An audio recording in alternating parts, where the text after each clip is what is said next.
Φίλες και φίλοι, γεια σας, καλώς ήλθατε στο κανάλι μας. Σήμερα θα παρακολουθήσουμε μαζί τα υλικά και τη διαδικασία για να φτιάξουμε αυτή εδώ την υπέροχη πολίτικη σαλάτα.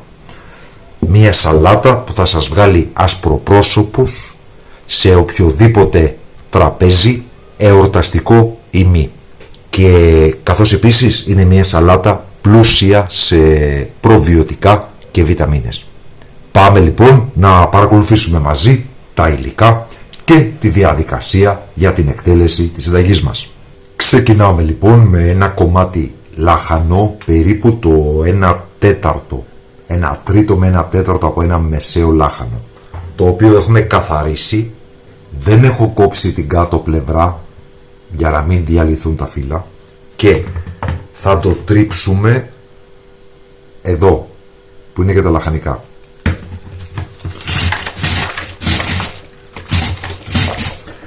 Μπορείτε αντί να το τρίψετε να το ψιλοκόψετε με ένα πληρωτό μαχαίρι πάνω σε μια σανίδα κοπής.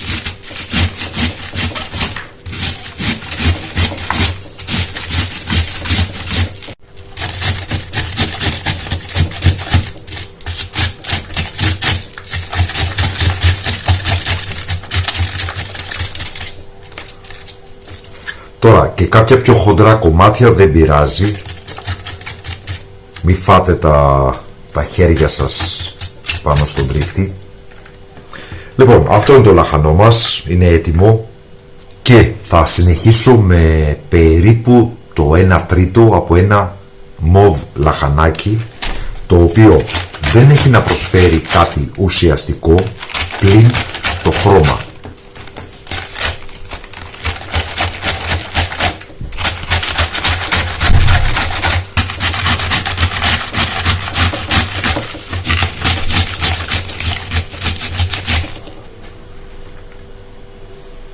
Έτοιμο και το μοβ λάχανο. Στο σημείο αυτό προσθέτουμε το αλάτι. Εγώ θα προσθέσω ένα κουταλάκι του γλυκού. Εσείς θα προσθέσετε όσο θέλετε και όσο κάνει να φάτε. Με πεντακάθαρα χέρια θα τρίψουμε το λάχανο, ανακατεύοντάς το φυσικά, αλλά με δύναμη. Θέλουμε το αλάτι να εισχωρήσει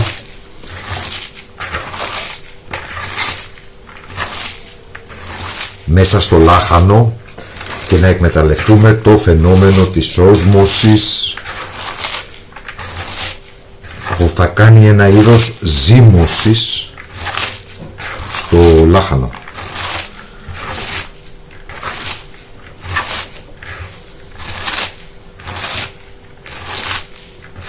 Αυτή η σαλάτα, όπως καταλαβαίνετε, είναι πολύ πλούσια σε προβιωτικά.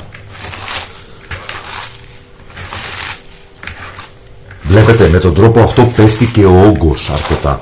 Αυτό θέλουμε. Αυτό εδώ. Θα συνεχίσουμε τρίβοντας ένα καλό κομμάτι σελινόριζας. Εδώ έχω περίπου μισή σελινόριζα από μία μικρή. Θα την τρίψουμε εδώ. Ακριβώς όπως θα τρίψουμε και τα καρότα.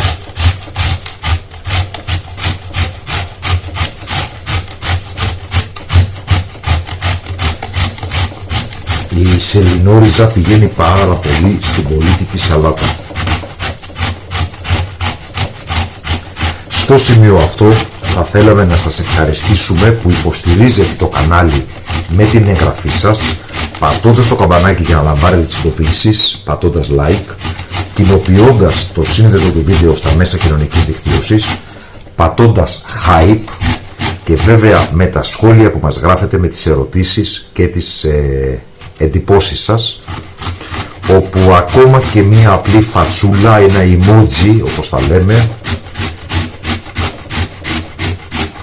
δίνει στον αλγόριθμο του YouTube να καταλάβει ότι το βίντεο αξίζει να προωθηθεί. Ξέχασα να σας αναφέρω το αυτονόητο ότι την σελινόριζα την έχουμε καθαρίσει εξωτερικά και βέβαια την έχουμε πλύνει. Έτοιμη και η σελινόριζα.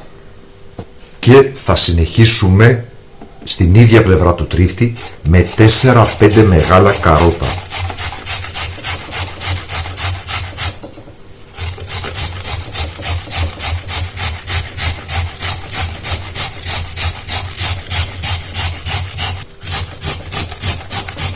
Θεωρώ πραγματικά κρίμα τέτοιες σαλάτες να τις αναζητούμε και να τις πληρώνουμε πανάκριβα σε εστιατόρια της Νέας Ιωνίας, της Νέας Φιλαδέλφειας, της Νέας Μύρνης, παλιές προσφυγικές περιοχές δηλαδή, όταν με 7,5 έως 8,5 ευρώ που πουλάνε αυτή τη σαλάτα, εσείς μπορείτε να φτιάξετε περίπου 5πλάσια έως 7πλάσια ποσότητα με το ίδιο κόστος. Έτοιμο λοιπόν και το καρότο μας. Θα κάνουμε τώρα ένα ανακάτεμα πλέον χωρίς να πιέζουμε. Μας ενδιαφέρει απλά να ανακατέψουμε τα υλικά.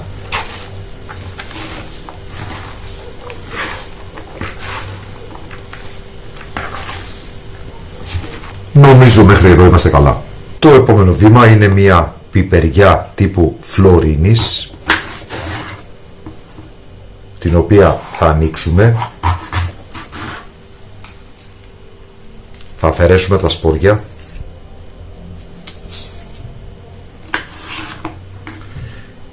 και θα την ψιλοκόψουμε.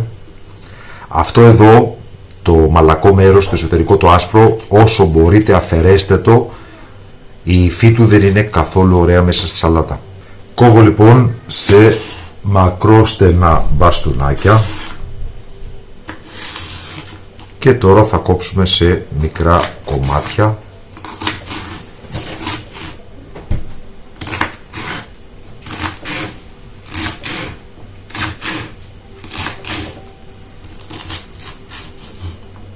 Έτοιμη και η πιπεριά μας, θα την προσθέσουμε μέσα στη σαλάτα και θα συνεχίσουμε με ένα ραπανάκι καθαρισμένο και πλυμμένο, το οποίο θα ψιλοκόψουμε.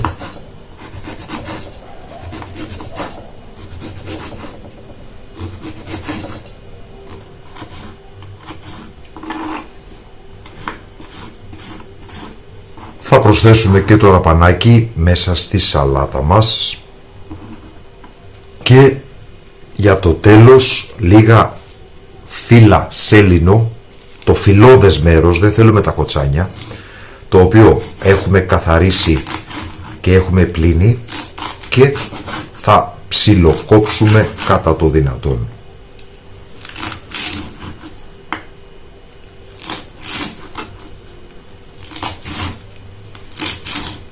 Το προσθέτουμε και αυτό μέσα στη σαλάτα μας.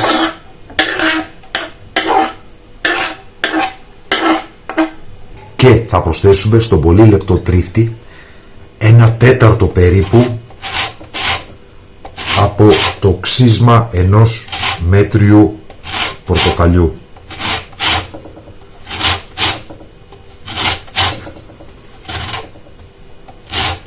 Αν έχετε και λίγο τουρσί, πιπεριά, κουνουπίδι, καρότο, μπορείτε να το προσθέσετε, πηγαίνει πάρα πολύ. Θα κάνω λοιπόν τώρα πάλι ένα ανακάτεμα.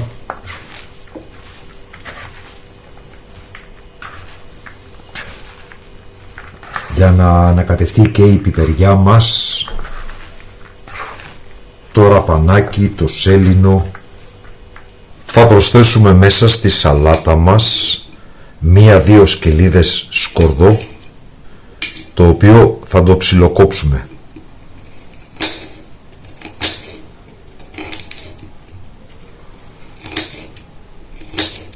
Αν θέλετε μπορείτε να το τρίψετε αντί να το ψιλοκόψετε. Οπότε προσθέτουμε και το σκόρδο στη σαλάτα μας. Θα προσθέσουμε λίγες μαύρες σταφίδες κατά προτίμηση. Μπορείτε να βάλετε περισσότερες ή λιγότερες ανάλογα πόσο σας αρέσει. Εγώ θα βάλω περίπου 1,5 κουταλιά της σούπας. Και θα προσθέσουμε κατά βούληση λίγο φρεσκοτριμμένο πιπέρι.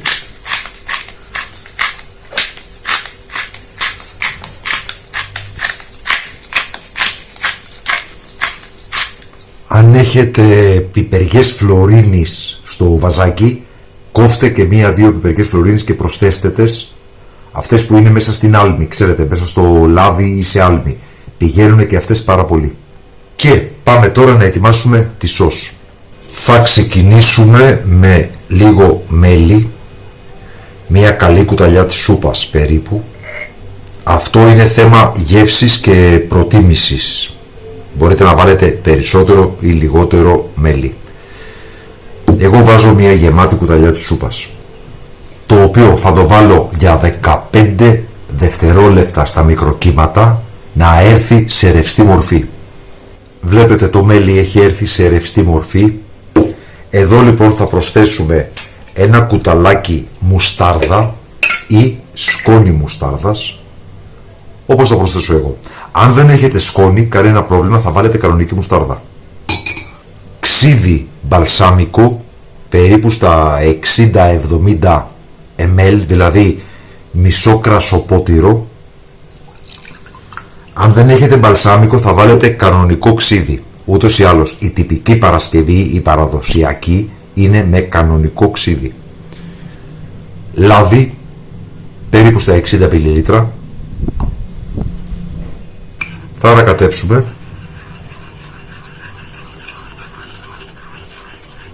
Και θα προσθέσουμε το χυμό από ένα πορτοκάλι. Το πορτοκάλι από το οποίο πήραμε το ξύσμα.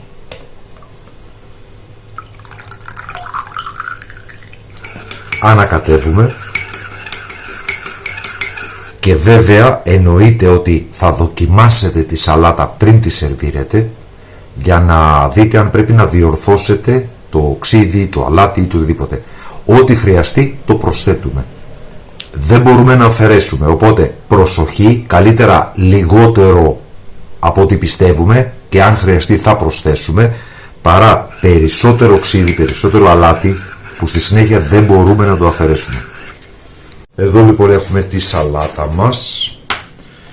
Ένα τελευταίο υλικό είναι να προσθέσουμε λίγη κάπαρη. Προαιρετικό υλικό αν θέλετε και αν έχετε.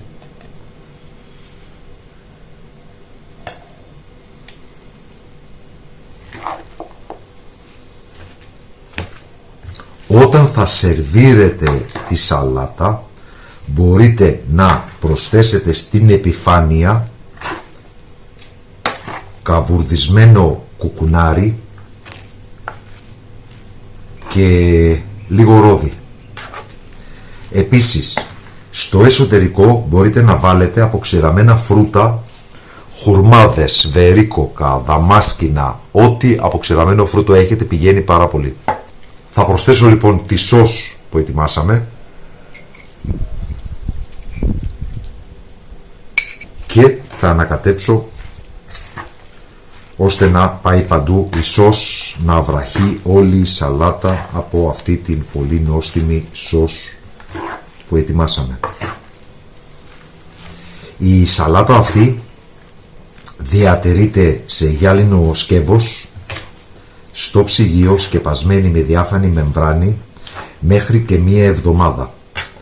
Προσοχή, ήδη από τις πρώτες ώρες μπορεί να σας δώσει την αίσθηση ότι αναδίδει μια, θα έλεγα, βαριά μυρωδιά. Ναι, είναι από το λάχανο που κάνει fermentation. Πώς το λέμε αυτό? Κάνει ζύμωση με το αλάτι και το ξύδι. Μη σας δημιουργήσει καμία ανησυχία. Εκεί είναι που αναπτύσσονται τα προβιωτικά στο λάχανο, τα οποία κάνουν ένα εξαιρετικό καλό στην υγεία του εντέρου και κατ' επέκταση στην υγεία μας. Γιατί μην ξεχνάμε ότι η υγεία ενός ανθρώπου είναι άρρηκτα συνδεδεμένη με την υγεία των εντέρων του. Και η σαλάτα μας είναι έτοιμη, μπορούμε να τη σκεπάσουμε με διάφανη μεμβράνη και να την τοποθετήσουμε στο ψυγείο ή να σερβίρουμε απευθείας.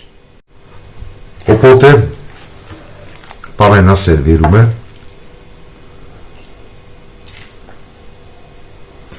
Εδώ, όπως σας είπα, μπορείτε να προσθέσετε καβουρδισμένο κουκουνάρι και λίγο ρόδι. Προαιρετικό. Και και την υπόλοιπη θα την αδειάσω σε μια σαλατιέρα που μπορεί να βγει στο τραπέζι, οπότε με την λαβίδα ο καθένας να σερβιριστεί. Θα τη βάλω λοιπόν εδώ. Να υπενθυμίσω επίσης ότι πριν την σερβίρουμε ελέγχουμε την οξύτητα και το αλάτι, ώστε αν χρειαστεί να προσθέσουμε περισσότερο οξύδι και περισσότερο αλάτι ή και πιπέρι, να διορθώσουμε δηλαδή.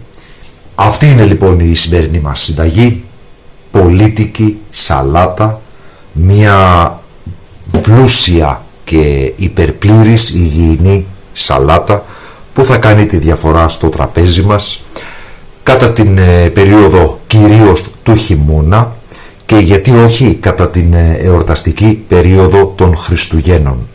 Αυτή ήταν λοιπόν η σημερινή μας συνταγή, ελπίζουμε να σας άρεσε. Σας ευχαριστούμε που μας παρακολουθήσατε, καλή συνέχεια, να είστε όλοι καλά.